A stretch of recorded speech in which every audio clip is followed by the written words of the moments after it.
This episode of Ballot Beyond was written and read by Kathi Santora, a volunteer with Maryland's Women Heritage Center.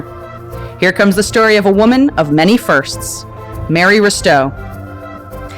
In 1922, just 2 years after the 19th Amendment empowered women with the right to vote, Harford County citizens elected Jarrettsville resident Mary Eliza Watters Risteau to the Maryland House of Delegates. Critics saw her campaign as scandalous. However, Risteau, or Miss Mary as she was known to her Harford County neighbors and friends, became the first woman elected to the Maryland House of Delegates. Actually, in her lifetime, Mary Risteau was the first woman to step into many public roles in Maryland. Voters later elected her as the first woman in the state Senate. She was also the first woman to serve on Maryland's State Board of Education. Risteau was the first woman delegate to the 1936 Democratic National Convention held in Philadelphia. And in 1937, the Third Circuit Court of Harford County appointed Risteau as the first female clerk of the Circuit Court of Harford County. She was a groundbreaking career politician at a time when most women had few career choices. Mary Risteau was born on April 4, 1890, near Towson. Her father was a sheriff and local auctioneer. After completing a course of study in mathematics at Johns Hopkins University in 1917, she began her career as a Baltimore teacher. As with most natural leaders, Risteau joined organizations that promoted social causes early in her career. She was active in the Baltimore County Teachers Association and the Baltimore County Teachers Retirement Association, as well as in the Towson High Alumni Association. She taught school from 1908 to 1917. As a teacher, she is still remembered for collecting $600 in pennies from students to purchase a portrait of Cecilius Calvert, 2nd Baron Baltimore, from its painter, Florence McCubbin. The painting still hangs today in the Maryland House Chamber. As a young woman, Risteau traveled frequently between Canada and the U.S. and was said to have accumulated a wide circle of friends. Between 1909 and 1917, several tragedies devastated her family and changed the direction of her life. First, her twin brother drowned near Towson. Then her father died of a long-time intestinal ailment. Another brother passed away just 2 weeks later. Devastated, Risteau and her mother then moved to Harford County to take over Eden Manor, a 400-acre family farm near what is now Jarrettsville. For the next 4 years, Risteau taught herself the hard work of farming and came to understand the science of agriculture and the unique challenges faced by farming families. These years came to be a great influence on her when she went to represent rural Harford County in Annapolis. Risteau announced her run for the Maryland House of Delegates in August 1921. She clearly outlined her priorities. Quote, "I want to go to the legislature because I am interested in the problems of farmers' wives. I have been a farmer for 4 years now, although when I first came to undertake the management of Eden Manor, my farm, the men at my old home said I would not stay a night. I expect to stay here many years, and I want to see the rural schools in Harford County brought up to the highest standards that can be attained in country schools. These 2 phases of the farmer's life, the development of agricultural opportunities and educational advantages, will be my interests if I go to the legislature." Unquote.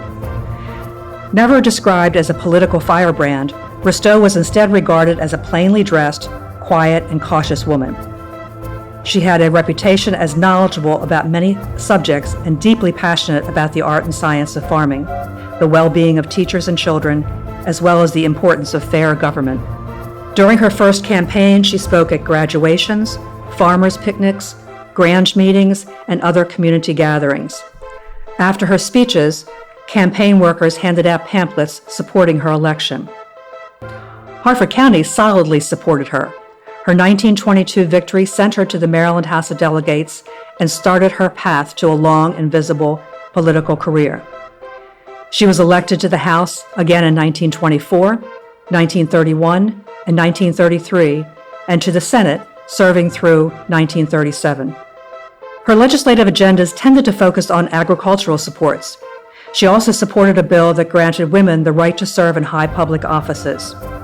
She advocated for education issues, including the Equalization Plan, which set a minimum teacher salary by subsidizing poor counties.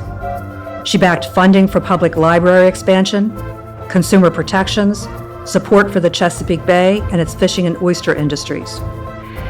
Also, she supported the establishment of the State Teachers College at Salisbury.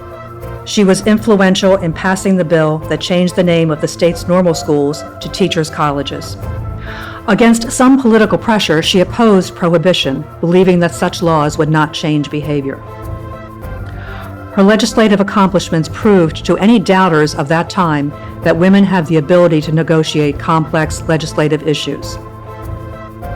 In 1935, Risteau's mother died. To ease her grief, she looked for a new endeavor and enrolled as a law student at the University of Baltimore. It had been her lifelong dream, and she received encouragement from one of her supporters, Maryland's Governor Albert C. Ritchie. In those days, she drove 60 miles to school, attended 5 nights a week, and completed a 3-year degree in 2.5 years. In 1937, Risteau also briefly sought the nomination to the U.S. congressional seat from Maryland's 2nd District.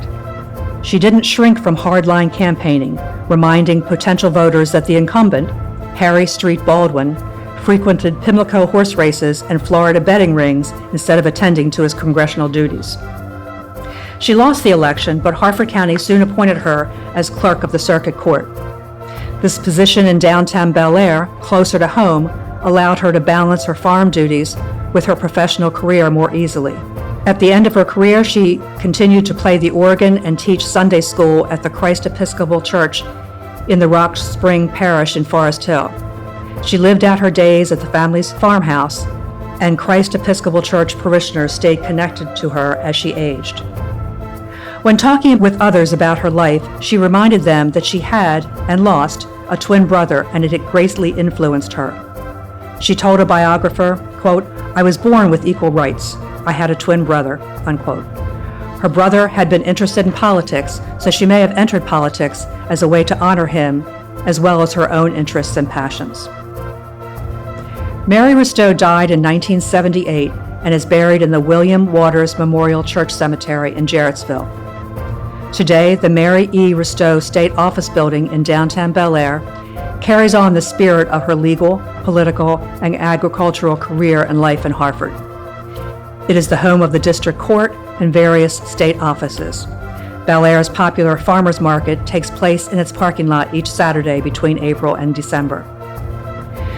Risteau's portrait, painted by James Warner, hangs today in the ceremonial courthouse of the Harford County Courthouse.